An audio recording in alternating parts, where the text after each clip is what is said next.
हम ब्योंस की टहनियाँ हैं, दराटों से काट छाँट कर, सुंदर गट्ठरों में बांध कर हम मुंडेरों पर सजा दी गई है।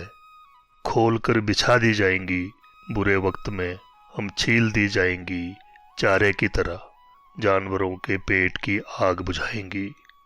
हम ब्योंस की टहनियाँ हैं, छिलकर सूख कर हम और भी सुंदर गट्ठरों में बंध जाएंगी, नए मुंडेरों पर सज जाएंगी, तोड़कर झोंक दी जाएंगी चूल्हों में। बुरे वक्त में ईंधन की तरह हम जलेंगी, आदमी का जिस्म गरमाएंगी। हम ब्योंस की टहनियाँ हैं, रोप दी गई रूखे पहाड़ों पर, छोड़ दी गई बेरहम हवाओं के सुपुर्द। काली पड़ जाती है हमारी त्वचा, खत्म न होने वाली सर्दियों में मूर्छित खड़ी रह जाती हैं हम। अर्धनिद्रा में मौसम खुलते ही हम चूस लेती हैं पत्थरों से जल्दी जल्दी खनिज और पानी। अब क्या बताएं, कैसा लगता है सब कुछ झेलते हुए जिंदा रह जाना इस तरह से, सिर्फ इसलिए कि हम अपने कंधों पर और टहनियां ढो सके, ताजी, कोमल, हरी हरी, कि वे भी काटी जा सके, बड़ी होकर खुरदुरी होने से पहले छील कर सुखाई जा सके, जलाई जा सके, या फिर गाड़ दी जा सके किसी रूखे पहाड़ पर हमारी ही तरह। हम ब्योंस की टहनियां हैं, जितना चाहो दबाओ झुकती ही जाएंगी, जैसा चाहो लचकाओ लहराती ही रहेंगी, जब तक हम में लोच है, और जब सूख जाएंगी कड़क कर टूट जाएंगी। सुदूर हिम प्रदेश, जहां वनस्पति 6 महीने अपनी पूरी ताकत से जिलाने का प्रयत्न करती है मनुष्य और वन्य जीवों को, जहां अलंघ्य पर्वत यहाँ के जनजीवन की युगों की जिजीविषा और डट कर खड़े रहने वाले मानव की हर सूरत में जिंदगी की जद्दोजहद से परिचय कराते हैं। वहीं से आती है एक आवाज जो कविता के माध्यम से उन अनसुनी अनकही तकलीफों को दुनिया तक पहुंचाती है। उसी कठिन क्षेत्र की कठिनाई से उपजी कविता कहने वाले कवि अजय जी से आज हम बात करेंगे, जिनकी कविताओं को समझने के लिए उनके भूगोल को पहले समझना पड़ता है। तो आइए बात करते हैं अजय जी से। नमस्कार सर, द माउंटेन ट्रेजर के इस कार्यक्रम में आपका स्वागत है। सर, आप अपने बारे में कुछ बताएं। मैं बहुत इंट्रोवर्ट आदमी हूँ, और शायद यही है मेरे बारे में कि मैं इंट्रोवर्ट ही था पहले, और कविताओं ने मुझे बहुत खोला है। अब मैं बहुत बताता हूँ अपने बारे में जनरल कन्वर्सेशंस में, जब कहीं कोई जमावड़ा बैठता है, कोई अड्डेबाजी होती है, मैं अपने बारे में बहुत ज्यादा बताता हूँ। मेरी कविताओं में मेरे बारे में बहुत कुछ है। मेरी कविताएं मेरे बारे में नहीं है, लेकिन मेरी कविताओं के अंदर मेरे बारे में बहुत सारी चीजें मिल जाएंगी। सर, सबकी बेहतरीन यादें उनके बचपन से होती हैं। सर, आप अपने बचपन के बारे में कुछ बताएं। आपके बचपन की क्या स्मृतियां हैं? सारी स्मृतियां अच्छी है बचपन की, कुछ डरावनी स्मृतियां भी हैं, लेकिन अच्छी हैं वो भी। उस वक्त मेरे लिए डरावनी थी, लेकिन इस स्टेज पर आके मुझे मुझे मेरा वो इनोसेंट बच्चा, वो भोला भाला बच्चा दिखता है, तो उसके उस मासूम डर पे मुझे अभी मजा आता है, उसमें भी आनंद आता है कि वो बच्चा कितना डरपोक था, उसका कितना निराधार था डर, और कितना मासूम था। स्मृतियां बहुत पीछे बचपन से में जाएं तो मैं लगभग 2 ढाई साल का रहा हूँगा, तब से मुझे चीजें याद है। पहली बार मैंने गाड़ी देखी थी, मैं यहाँ से नीचे, अपने गांव से नीचे, कारगा से नीचे होते हुए, कारगा के नीचे बिल्कुल ये जो भागा नदी है उसके किनारे एक घाट होता था, बल्कि 2 3 घाट होते थे सीरीज में, तो आटा पीसने उधर जाते थे, तो मैं अपनी माँ के साथ गया, 2 ढाई साल का रहा हूँगा। तो पहली बार मैंने गाड़ी देखी, तो शाम के टाइम में झुटपुटा था, और उस वक्त हम ऊपर चढ़ रहे थे। माँ ने वो जो आटे की वो जो पिछोटी कहते हैं हम, खाल की बनी वो सैक सा होता है, वो पीठ पर उठाया हुआ था, और उसके ऊपर मुझे रखा हुआ था। तो हम वो चढ़ाई चढ़ रहे थे कारगे से ऊपर, तो नीचे से वो ट्रक से आया, वो गट्टू कहते थे उस वक्त। तो आवाज उसकी इतनी भयानक थी कि मैं रुक के मैंने माँ को कहा कि मुझे देखना है ये क्या चीज़ आ रही है, उसकी घुरघुराहट ट्रक की। तो उन्होंने कहा कि ये ट्रक होता है, ये इसमें सामान आता है, हमारे राशन पानी जो जो कुछ भी था इसमें आता है। तो मैंने कहा मुझे रुक कर देखना है ये। मैं बहुत हैरान था उस चीज़ को देख के। मतलब एक लगभग एक घर ही था छोटा सा, जो कि सड़क पर चलते हुए आ रहा था और हॉर्न बजा रहा था। उसकी हॉर्न की आवाज़ मुझे बहुत अजीब लगी और उसके हेडलाइट्स थे आगे से, वो जल रहे थे झुटपुटे में, पूरी रोशनी दे रही थी आगे को, और वो बहुत अद्भुत नज़ारा था मेरे लिए वो। मैं डर भी रहा था और बहुत ही मैं आश्चर्यचकित भी था कि ये क्या चीज़ होगी। और घर में आके मैं इतना एक्साइटेड था, यहाँ पहुँच के मैंने नानी को सुनाया, तो वो मेरी माँ बाद में भी सुनाती रहती थी कि उसका डिस्क्रिप्शन मेरा कैसा था। मैंने अपनी लोकल बोली में और वो बच्चे की वो तुतलाहट वाली बोली में वो डिस्क्राइब किया मैंने नानी को। वो मुझे याद है कि मैंने क्या कहा था। अगर माँ ने मुझे बार बार नहीं सुनाया होता तो शायद नहीं रहता, लेकिन माँ ने सुनाया इसलिए मुझे वो याद है। वो बहुत एक अजूबा था मेरे लिए, क्योंकि गांव से बिल्कुल नीचे निकल के, पहले तो गाड़ियों का पता ही नहीं होता, यहाँ से तो दिखती नहीं थी गाड़ियाँ, वो छोटे गट्टू चलते थे उसमें। तो वो स्मृति मुझे याद आ रही है, पहली जो स्मृति है। सर, आपका पारिवारिक माहौल कैसा था और क्या कभी उस परिवेश ने आपको कविता लिखने के लिए प्रेरित किया है? हाँ, वो शायद पारिवारिक माहौल ही होता है शायद, जो किसी को कवि बनाता है। उसकी अपनी एक वैयक्तिक बनक भी होती है अंदर की। वो दोनों चीजें मिल करके, दोनों का कॉम्बिनेशन जो है वो किसी को इंट्रोवर्ट या एक्सोवर्ट बनाता है। तो जो इंट्रोवर्ट आदमी होता है ज्यादातर कवि कलाकार ही बनता है। जो एक्सट्रोवर्ट होता है, जो एक्सप्रेस कर सकता है अपनी बातों को आराम से, वो भौतिक प्रोग्रेस की तरफ जाता है, मटेरियल एक प्रैक्टिकल आदमी बनता है। तो कवि के लिए भी पारिवारिक माहौल का तो बहुत असर होता है। जैसे मैं अपने परिवार को देखूं तो मैं, ये गांव मेरा ननिहाल का ही गांव है। पिताजी उधर से आए थे, यहाँ घर जवाई आए हुए वो। मेरा पैतृक गांव यहाँ से कोई 10 किलोमीटर आगे की तरफ है, रुआलिंग में। तो मैं यहाँ ननिहाल में ही पला बड़ा हूँ। तो 8 मासियाँ थी मेरी, और घर में उस तरह के पुरुष कम थे, महिलाएं ज्यादा थी, और संयुक्त परिवार था। 16, 17, 18 तक इतने परिवार होते थे। तो इधर उधर जो ब्याही गई जो होती थी, मेरी मासियों की जो बुआएं होती थी, मतलब मेरे नाना जी की सिस्टर्स, उनके बच्चे आ जाते थे कभी। तो खूब भरा पूरा परिवार होता था, और वहाँ 25-30 तक परिवार हो जाता था सर्दी गर्मियों में कभी कभी। तो बहुत हल्ला गुल्ला वाला माहौल था। और मेरी माँ कौन है, मेरी मासी कौन है, वो बहुत ज्यादा डिपेंड नहीं करता था। सब जितनी भी बड़े उम्र की औरतें थी वो मुझे मेरी माँ जैसी लगती थी। इस तरह का कुछ माहौल था। सर, आपकी 2 कविताएं हैं जो मैंने पढ़ी हैं। तुम्हारी जेब में एक सूरज होता था और आज जब वह जा रही है। इनमें आपके बचपन की स्मृतियां दिखती हैं। इनको पढ़कर मुझे ऐसा लग रहा था कि आपका अपने माँ के प्रति आपके मन में एक अलग से कोना है। वैसे तो सभी के मन में माँ के प्रति एक कोना होता है, परंतु आपने माँ को एक अलग तरीके से याद रखा है। इसका क्या कोई कारण है जिस वजह से आपने ये कविताएं लिखी है? मैं नहीं जानता। माँ के लिए है मेरे मन में, अभी भी है और था भी, एक अतिरिक्त प्यार। क्योंकि शायद वो ये भी कारण होगा कि ज्यादातर इस तरह की फैमिलीज में, ट्रेडिशनल हमारी फैमिलीज में, क्योंकि पुरुष सत्तात्मक परिवार है, तो पिताजी बहुत एक डोमिनेटिंग फिगर थे परिवार में। तो और माँ उतनी ही चुप्पा और रिजर्व और झेलने वाली स्त्री थी। कभी भी रिएक्ट और रिटेलिएट नहीं करती थी, प्रतिक्रिया नहीं देती थी वो।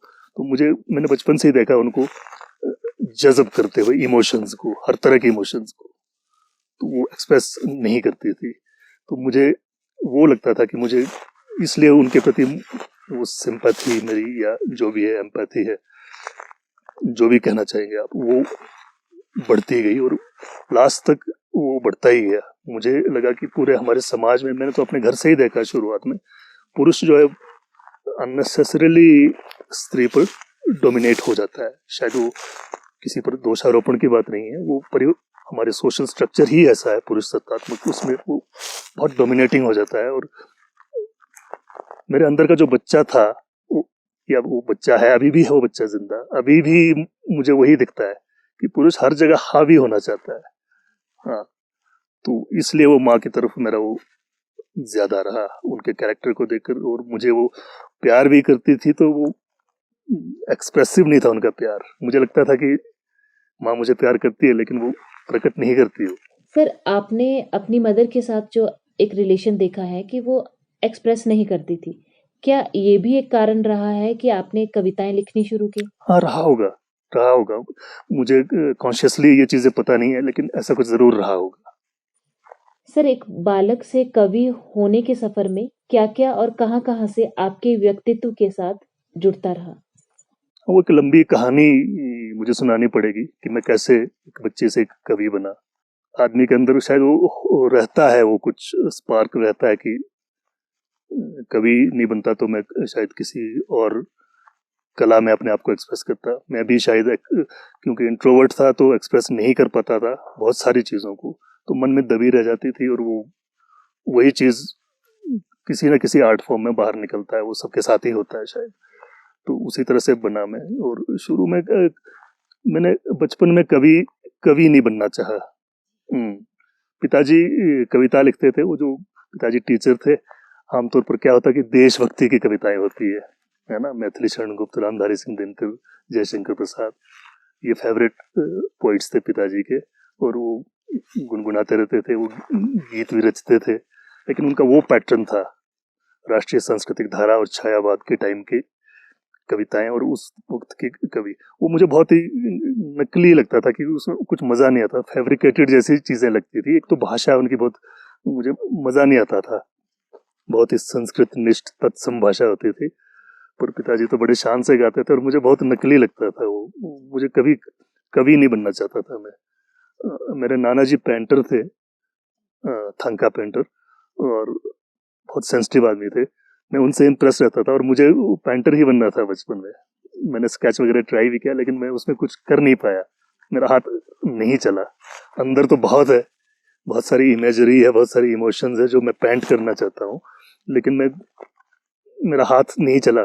शायद वो दिमाग और हाथ का वो कॉम्बिनेशन, केमिस्ट्री नहीं बनी, तो मैं स्केचेस से आगे बढ़ नहीं पाया। कलर्स तो मैं बिल्कुल ही नहीं कर पाया, उसको नेगोशिएट ही नहीं कर पाता था मैं। अंदर बहुत सारे कलर्स हैं लेकिन वो उतारना उसको बहुत मुश्किल था मेरे लिए। मैं उन कलर्स को मैं पकड़ करके कैनवस या कागज पर उतार नहीं पाता था।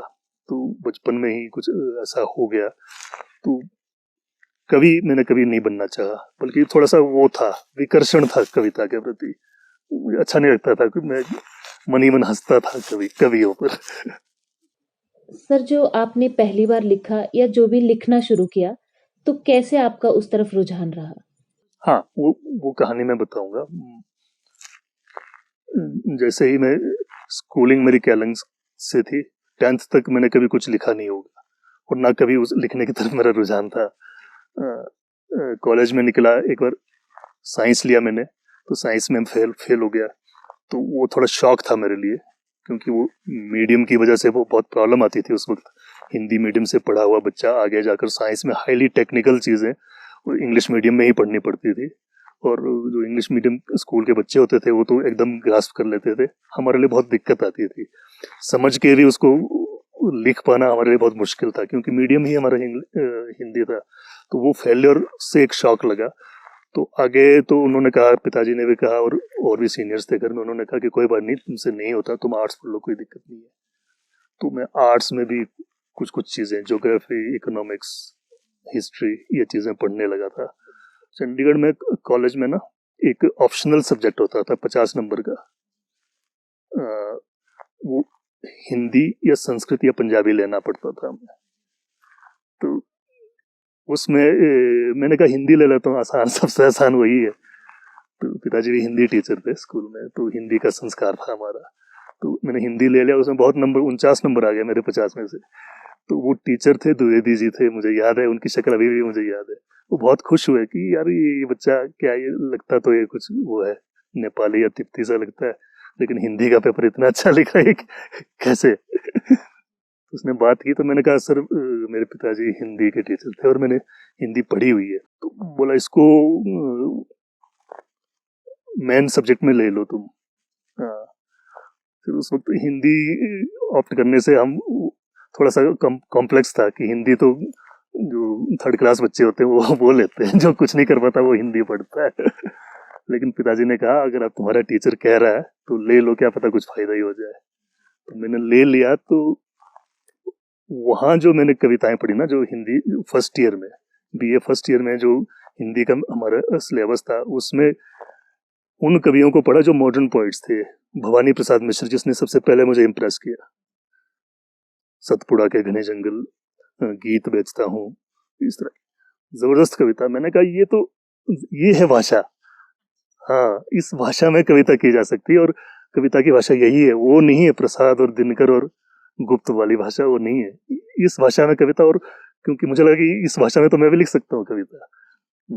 तो वो साहित्य मैंने पढ़ा, तो मुझे आदत हो गई डायरी लिखने की। तब से इंट्रोवर्ट तो था ही मैं, और बाकी लोग बहुत सारी चीज़ों में मस्ती वगैरह करते थे कॉलेज में जो भी है, तो मैं कहीं भी रमता नहीं था। तो मैं अकेला बैठ के मैंने डायरियाँ बहुत भरी, और जितने भी मेरे मित्र थे, अपने भाई बहन थे जो सिबलिंग्स थे, उनको मैं पत्र लिखता रहता था, लंबे लंबे पत्र, बहुतों ने तो संभाल के रखे हुए,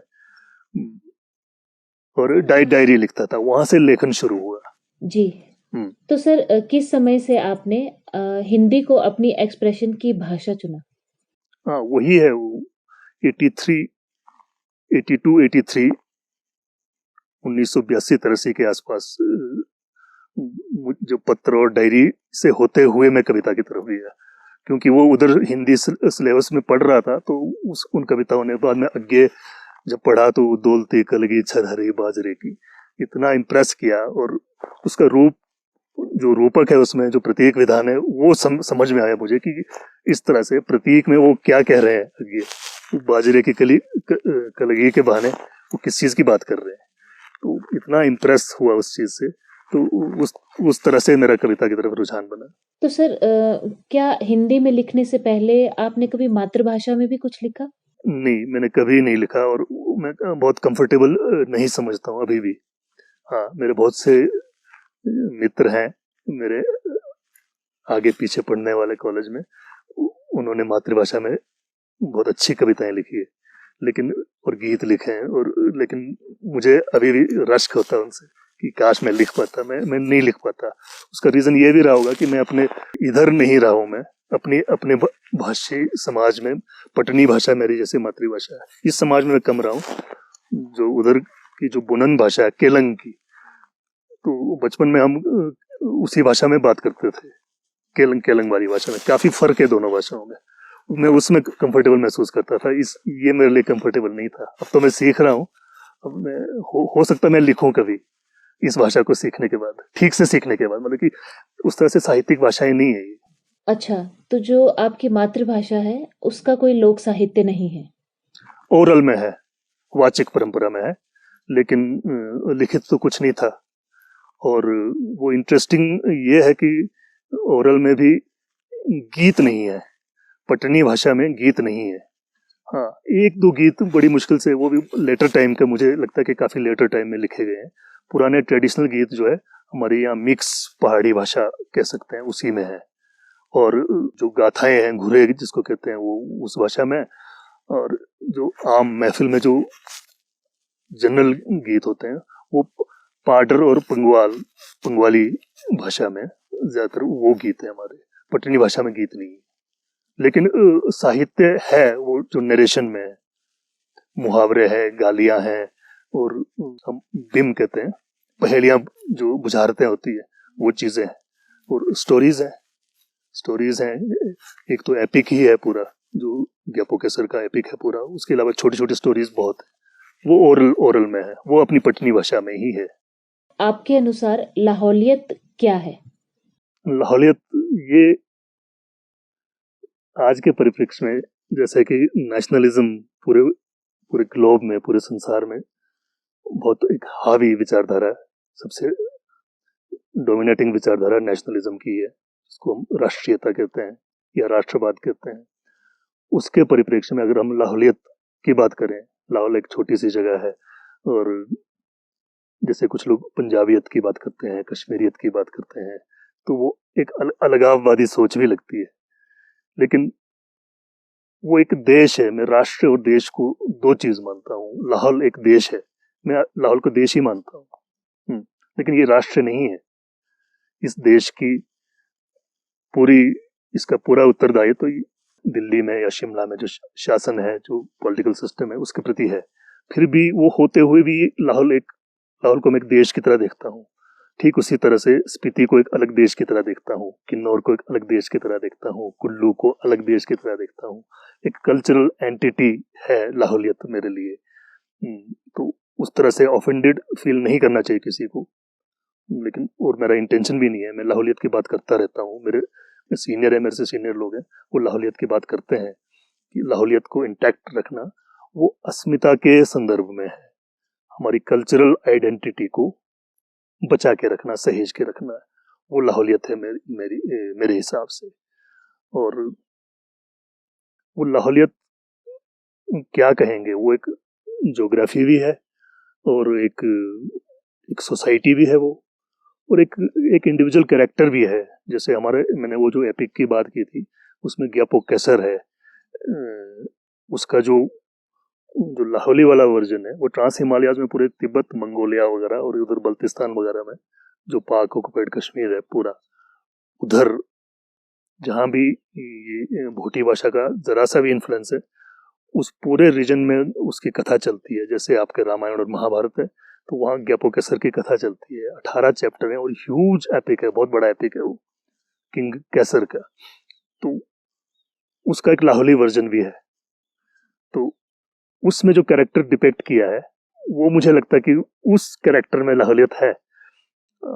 वो केयर फ्री है, लापरवाह है, नटखट भी है, क्रूर भी है। जब उसको अपने वर्चस्व को बचाने के लिए वो क्रूर भी बहुत हो जाता है, बल्कि कोई एक्सट्रीम लेवल तक वो बहुत ही क्रूर आदमी है वो। और जब वो कोई मजाक करता है, कंपनी में बैठता है, तो वो उतना ही खिलंदड़ा और भोला भाला भी है। तो वो एक लाहौलियत का एक वो कैरेक्टर मैं मानता हूँ। वो ग्यापो कैसर के साथ मैं रिलेट करता हूँ। अगर कोई बोले कि लाहौली आदमी कौन है, तो वो ग्यापो कैसर का मुझे इमेज आता है। केलंग की सर्दियां कविता में आपने लिखा है कि किस तरह से सब्जियां या फिर जरूरत की चीजों को सर्दियों में यहाँ लाने में दिक्कत होती थी।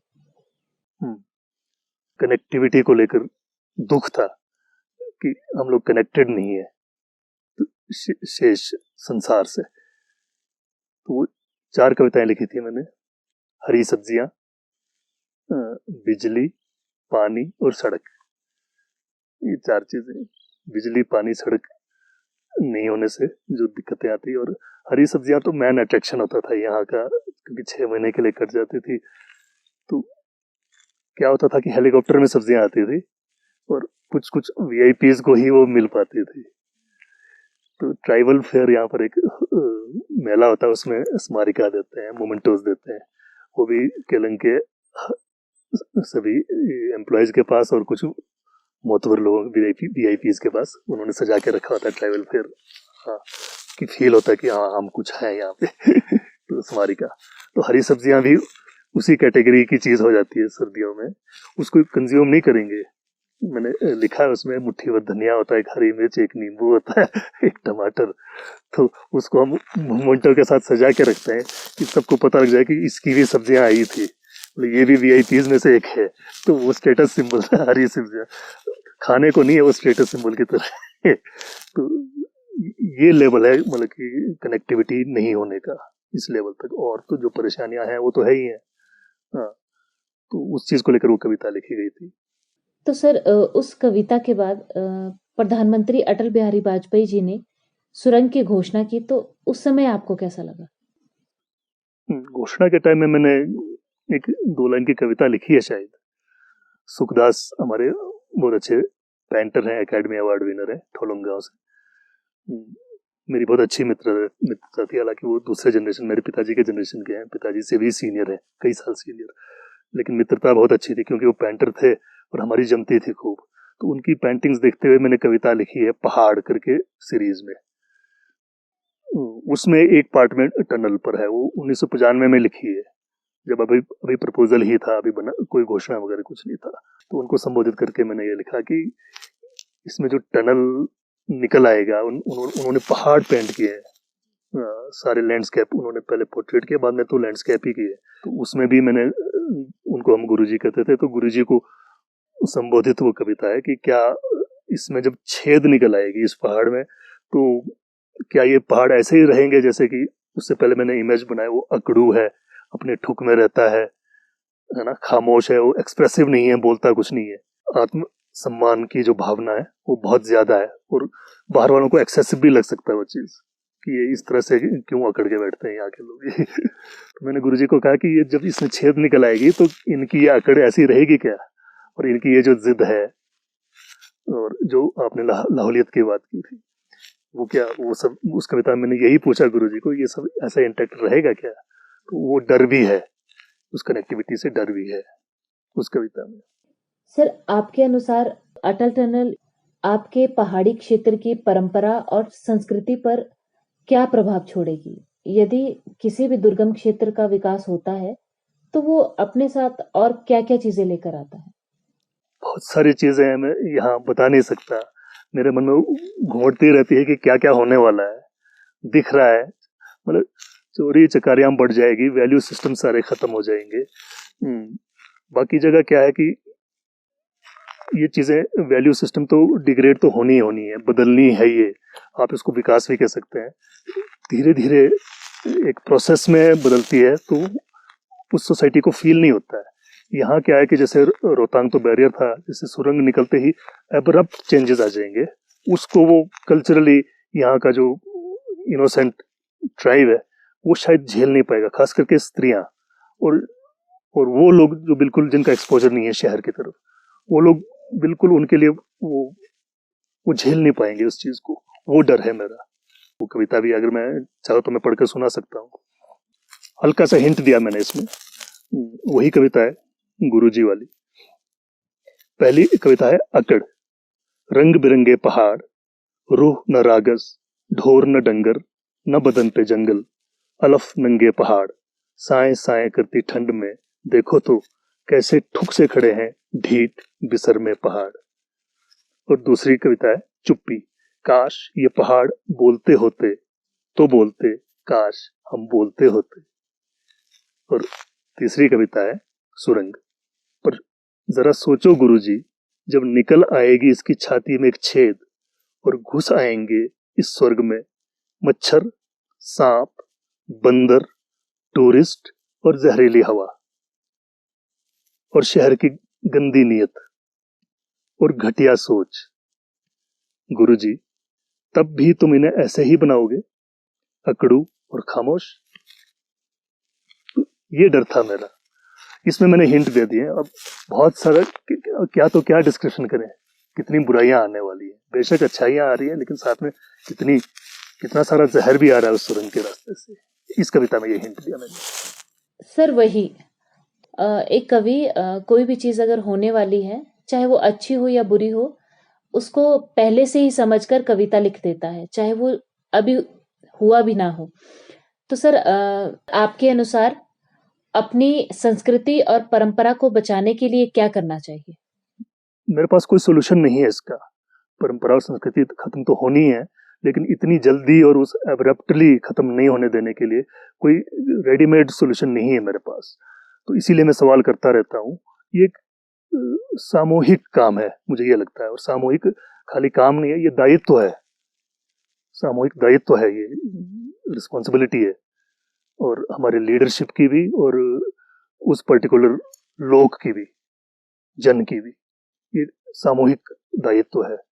बुद्धिजीवी इतना कर सकता है कि सिर्फ वो उसको बुरे सपने दुस्वप्न देख सकता है, उसके पास सोल्यूशन नहीं रहता है, और ये कलेक्टिव काम है जिससे हम रोक सकते हैं संस्कृति को। और जैसा कि अगर मैं कंपेयर करता हूँ आसपास के कम्युनिटीज में, स्पीति से चले हम, लद्दाख देखें, जंस्कर देखें, पांगी देखें, फिर इधर आ जाएं, कुल्लू देखें, किन्नौर देखें और मासू तक भी देख लें। मासू भी तो थोड़ा गड़बड़ हो गया, किन्नौर तक देखें। हमारे लाहौल के चारों तरफ संस्कृति को उन्होंने बहुत इंटैक्ट रखा है, हालांकि वो लोग हमसे ज्यादा जुड़े थे पहले। यहाँ बिल्कुल लाहौल इनके बिल्कुल केंद्र में है। यहाँ की कम्युनिटी में बहुत ज्यादा फ्लेक्सिबिलिटी ज्यादा है, तो कल्चर को इंटैक्ट रखने का बहुत बहुत सेंस ऑफ बिलोंगिंग होते हुए भी उसको इंटैक्ट रखने के लिए एफर्ट बहुत कम करती है यहाँ की कम्युनिटी। तो वो मैं थोप नहीं सकता किसी को, वो उनके प्रोग्रेस का रीजन भी है। और इसीलिए लाहौल ने मतलब कि मटेरियल प्रोग्रेस में देखें तो अपने आसपास के इलाकों से एब्रप्ट एक जंप भी मारा है। तो ये कंट्राडिक्टरी है, ये मेरे कवि का द्वंद्व भी है।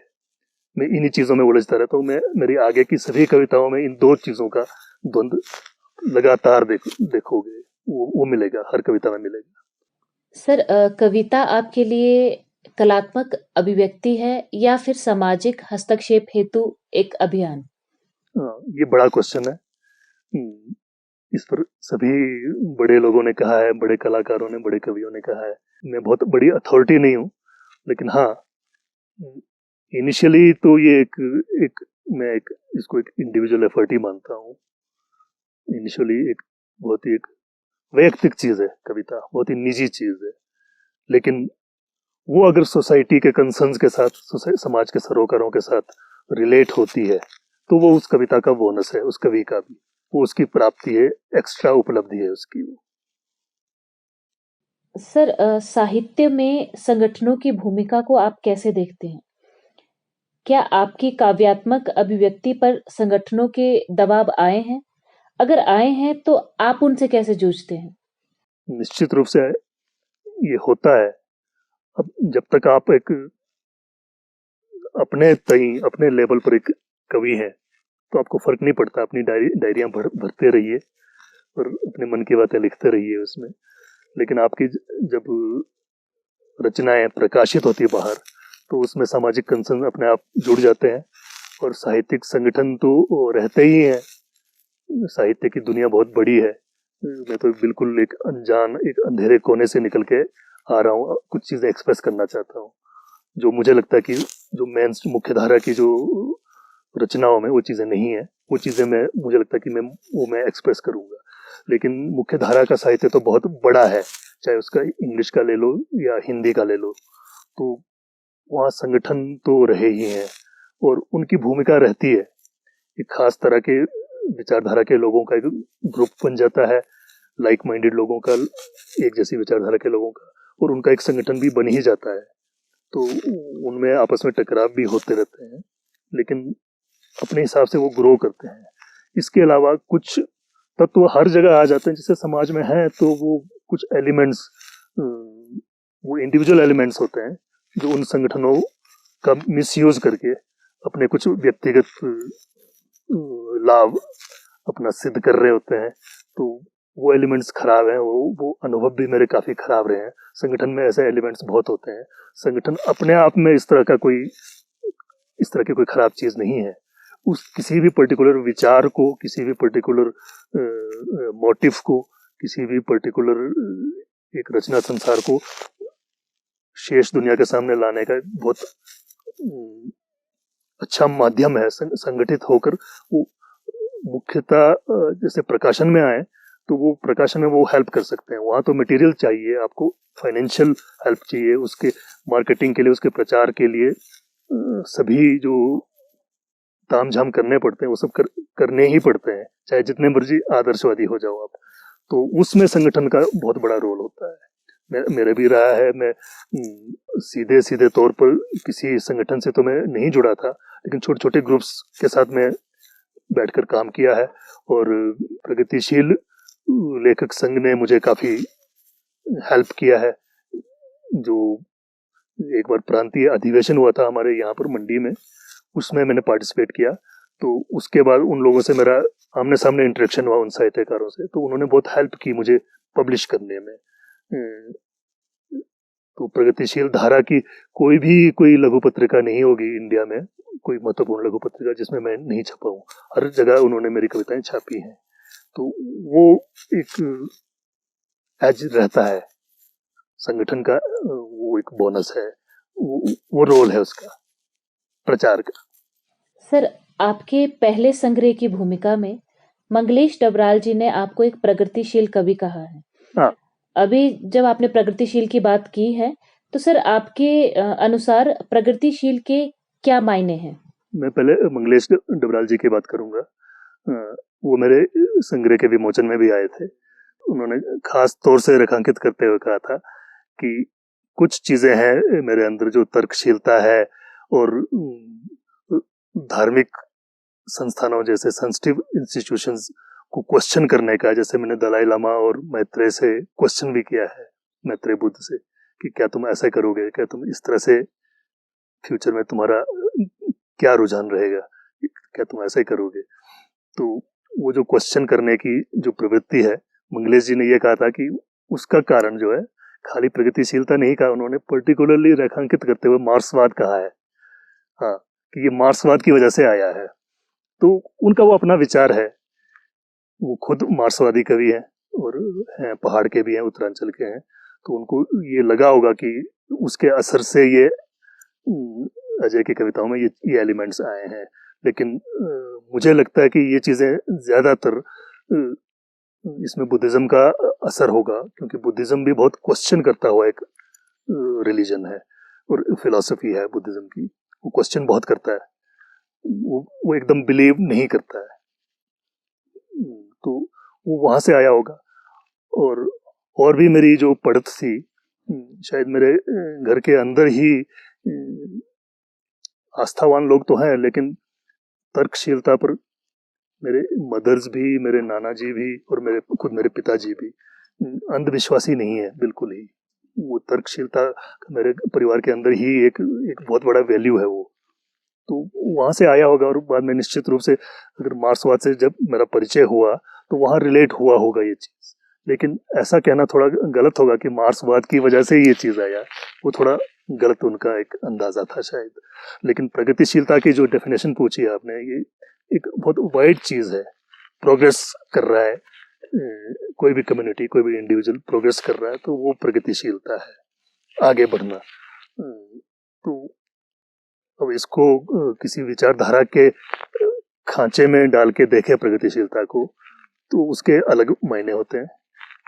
मेरी दृष्टि में प्रगतिशीलता खाली मटेरियल प्रोग्रेस नहीं है जैसा कि मार्क्सवादी मानते हैं, केवल भौतिक प्रोग्रेस नहीं है, ये अंतःकरण का भी प्रोग्रेस है। अंतःकरण को भी, एक चेतना को भी एक बड़े तल पर ले जाने की बात है, वो भी एक प्रगतिशीलता है। और जो मटेरियल प्रोग्रेस है साथ में, वो भी, वो दोनों का मिला जुला रूप है वो प्रगतिशीलता। वो एक तरफा है, कोई बहुत मटेरियलिस्टिक प्रगतिशीलता नहीं है मेरे विचार।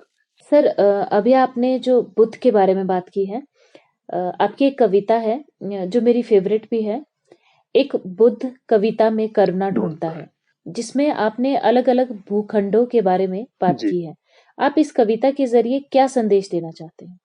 पता नहीं क्या संदेश देना चाहता हूँ मैं, मुझे ठीक से मालूम नहीं है। उसकी रचना प्रक्रिया मैं आपको बता सकता हूँ। कहते हैं कि वैसे डिस्क्लोज नहीं करना चाहिए अपनी रचना प्रक्रिया को, तो उसकी कविता मर जाती है। आगे फिर जो कवि अपनी कविता रचना प्रक्रिया को हर जगह डिस्क्लोज करता फिरता है, आगे उसकी कविता डाइल्यूट हो जाती है। ऐसी एक मान्यता है, पता नहीं वो अंधविश्वास ही होगा। मैं अपनी रचना प्रक्रिया बताने में मुझे बहुत मजा आता है, ताकि वो कम्युनिकेट हो जाए, बात कम्युनिकेट हो जाती है उस ढंग से। कॉन्शियसली मैंने कोई संदेश नहीं देना चाहा था उसमें, वो मेरा अनुभव था। सरकारी क्वार्टर था केलंग में, 2 कमरों का क्वार्टर होता है और सीमेंट का क्वार्टर होता है। अभी तो कर दिया उन्होंने लकड़ी के पैनलिंग वगैरह, और इतनी ठंड होती है जनवरी के महीने में। तो उस वक्त में मेरी माँ साथ रहती थी, बिटिया अभी पैदा हुई थी, बहुत छोटी थी वो। और आप इमेजिन कर सकते हैं कि क्या सिचुएशन रहा होगा, जहाँ -13, 14, 15 और 18 तक गिर जाता है टेम्परेचर। और वो सिचुएशन था, और मुझे नींद नहीं आ रही थी। मैं लैपटॉप में कविताएं पढ़ता था और कुछ था नहीं वहाँ साधन, तो इंटरनेट पर कभी कनेक्टिविटी भी बहुत कम होती थी, कभी चीज़ें आ जाती थी तो मैं पढ़ लेता था और कभी फिर डिस्कनेक्ट होकर मैं फिर चुपचाप बैठा रहता था, क्या करूं जब तक कनेक्शन ना आ जाए। तो वो अनुभव है मेरा। और उन दिनों जो तंजिन सुंडे है, एक टिबेटन पोइट है, पता नहीं आप लोग जानते हैं कि नहीं जानते, बहुत अच्छा पोइट है, इंग्लिश में लिखता है, वो तिब्बत की आज़ादी के लिए एक्टिविस्ट भी है वो बहुत बड़ा। तो उनसे मेरी बात हो रही थी, तो उसको मैं बहुत क्वेश्चन करता था तिब्बत को लेकर की, दलाई लामा को लेकर के। दलाई लामा का वो भक्त आदमी बहुत है। तो मेरे क्वेश्चंस बहुत थे। अब दलाई लामा से मैं सीधा क्वेश्चन तो नहीं कर सकता, लेकिन तंजिन सुंडे था, एक पोइट था, तो उससे मैं क्वेश्चंस बहुत करता था, उनसे बहुत बातचीत होती रहती थी। और उस बातचीत में से वो कविता निकली है सारी, उस बातचीत में से ज्यादा कविता निकली है। और 3 सीटिंग में मैंने ये लिखी थी, मुझे याद है, बिल्कुल एक लगातार में नहीं लिखी गई है। तो वो एक डिलीरियम की स्थिति है जिसको हम कहते हैं कि अर्ध निद्रा में लिखी गई। वो कहीं कहीं मैं रियल भी हो रहा हूँ, कहीं कहीं मैं फिर उस फैंटेसी की दुनिया में भी जा रहा हूँ।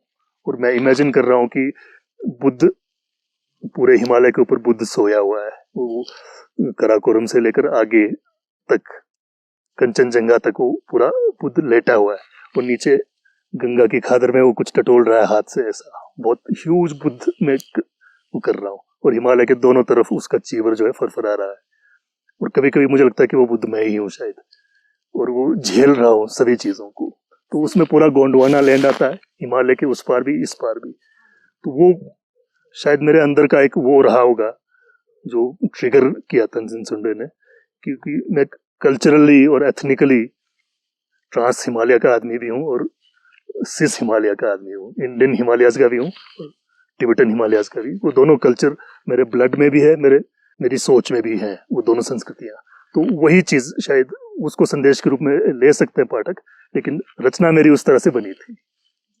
बुद्ध ना हो पाना आपकी एक कविता है जिसकी चंद लाइनों में आपने लिखा है, बेबस देखता रहा अपना बुद्ध ना हो पाना। जी, सर, इस कविता की इन पंक्तियों में किस बात की बेबसी है और क्यों?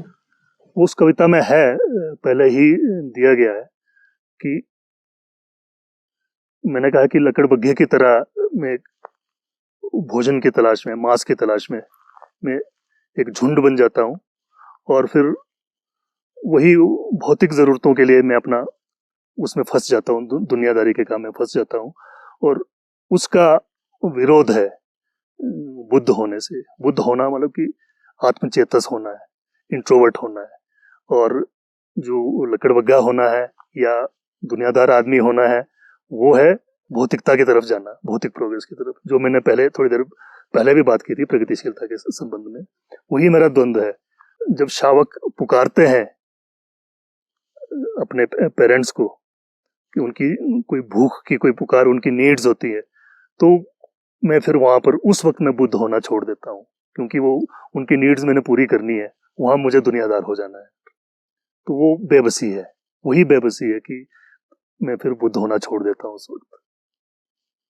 सर, आपकी एक कविता है बयूंस की टहनियां। जी कविता आपने प्रतीकात्मक तौर पर लिखी है और इसमें आपने ब्रैकेट में लिखा है आदिवासी बहनों के नाम पर। जी। तो सर, ये कविता आपने आदिवासी महिलाओं के लिए लिखी है या फिर इस कविता के माध्यम से आप पूरे देश की महिलाओं के बारे में कुछ कहना चाहते हैं? हाँ, वो बेसिकली मैंने लाहौल की ही महिलाओं को लेकर लिखा था, वो रूपक मैंने गढ़ा था। और वो ब्योंस की टहनियाँ जो है, वो ब्योंस एक वनस्पति है यहाँ पे, तो प्रोसेस मुझे बिल्कुल मैच करता हुआ लगा, तो मैंने लाहौल की महिलाओं को लेकर ही लिखा था वो।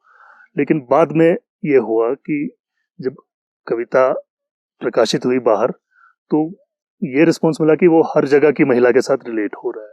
खास करके महिलाओं ने बहुत पसंद किया, स्त्री पाठकों ने बहुत पसंद किया उसको। तो उन्होंने कहा कि हर जगह रिलेट हो रहा है, ये हर जगह से रिलेट हो रहा है। तो कईयों ने तो बल्कि ये भी कहा कि आदिवासी महिलाओं के लिए इसको निकाल दो। मैंने कहा नहीं, ये लिखा मैंने उनके लिए था।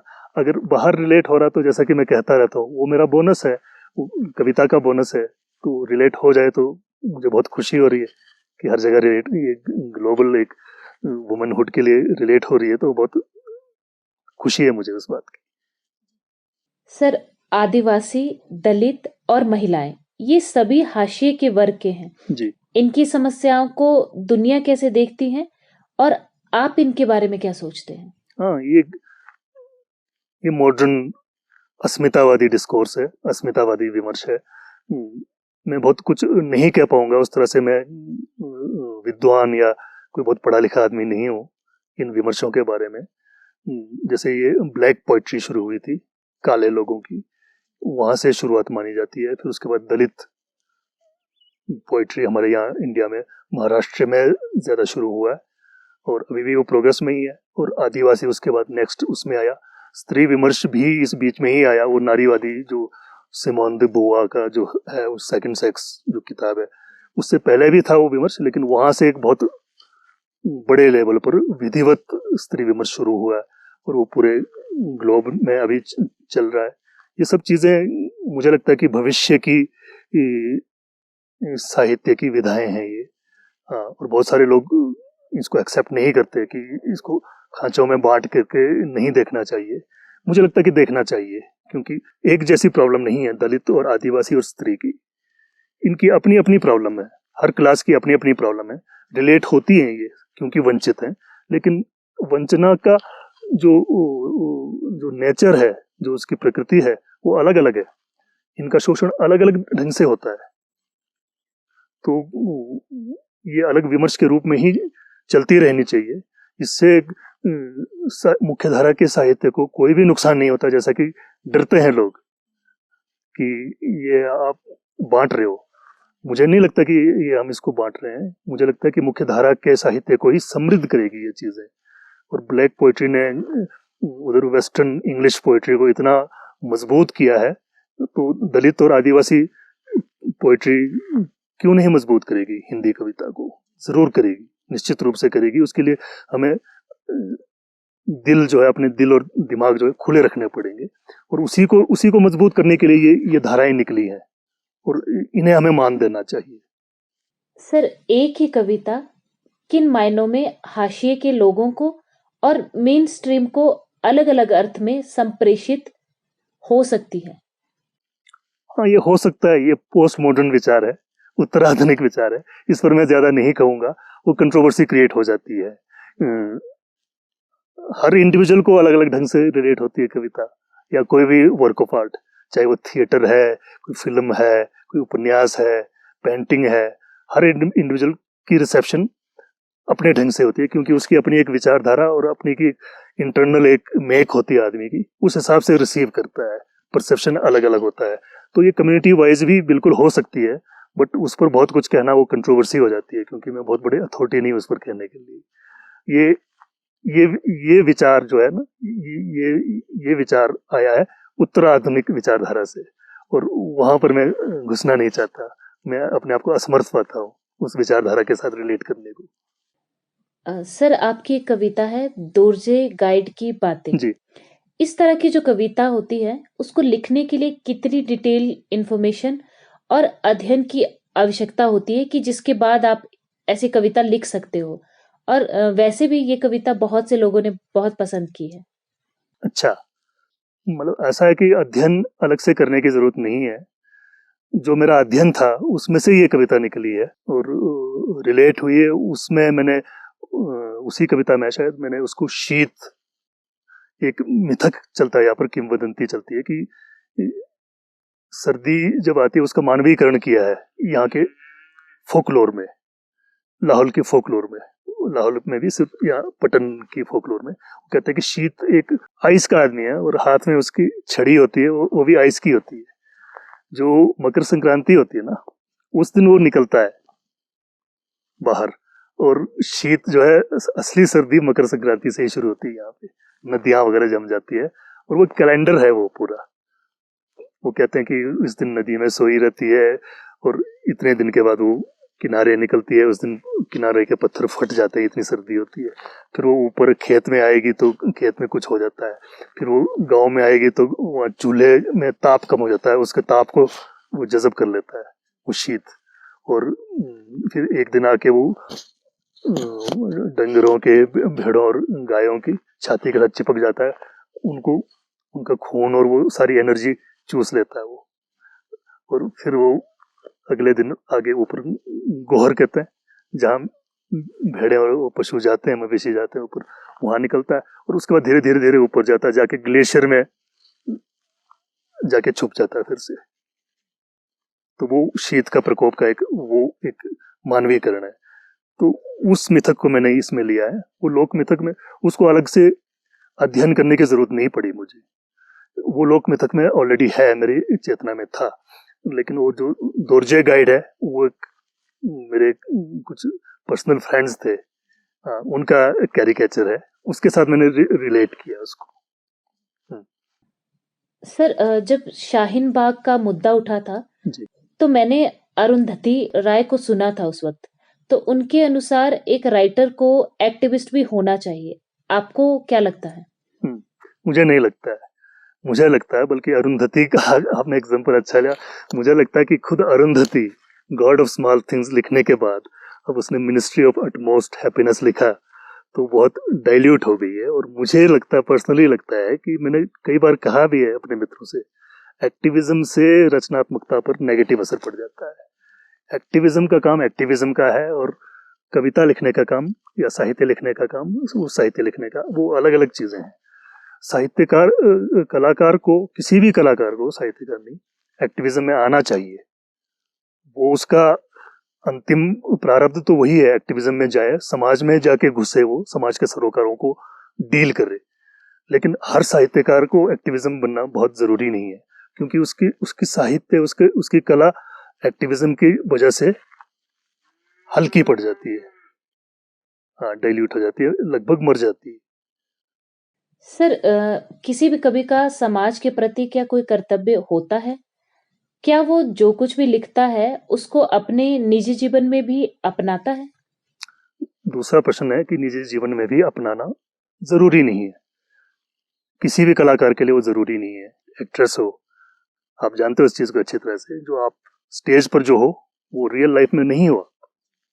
तो उस दृष्टि से देखें तो बहुत जरूरी नहीं है कि निजी जीवन में है वही रचनात्मकता में भी आए, लेकिन उसमें फांक को देखना पड़ेगा कि कितना फांक है।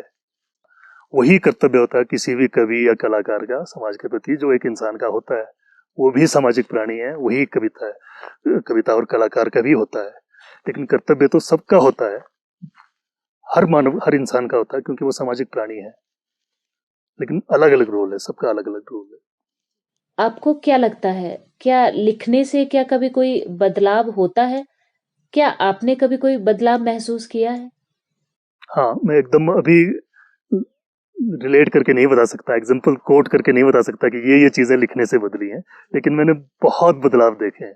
खाली लिखने से नहीं, हर तरह की अभिव्यक्ति से, हर तरह के एक्सप्रेशन से बहुत बदलाव देखे। जैसे आप लोग ये फिल्म बना रहे हो, या थिएटर में थे आप बहुत पहले, कोई पेंटर है, बहुत बदलाव आता है।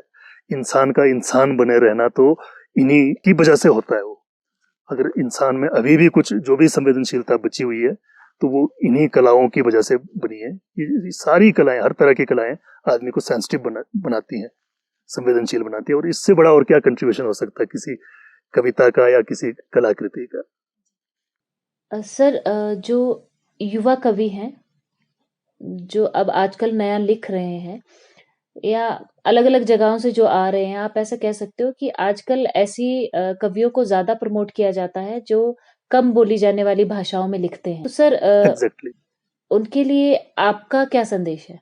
उनके लिए भी कुछ संदेश नहीं है, जनरल युवा के लिए भी कुछ संदेश नहीं है, और हाशिए के और छोटी भाषाओं के और छोटी जगहों के कवियों के लिए भी कोई संदेश नहीं है मेरे लिए। मैंने एक दो और भी इंटरव्यूज में कहा है कि वो ये नेचुरल प्रोसेस है, वही अब उन्हीं की बारी आएगी। अब जो एक्सप्रेशन जो है, हाशिए के लोगों की ही एक्सप्रेशन की वैल्यू होगी, उन्हीं का टाइम है। हाशिए में से ही अच्छे कलाकार निकल के आएंगे। अब मुख्य धारा में स्टैग्नेशन आ चुका है, वहाँ रुक गया है, ग्रोथ रुक गई है, और हाशिए में से ही महत्वपूर्ण कवि कलाकार आएंगे और वही मुख्य धारा को सशक्त करेंगे। कोई संदेश नहीं है, अपने आप वो आ चुका है।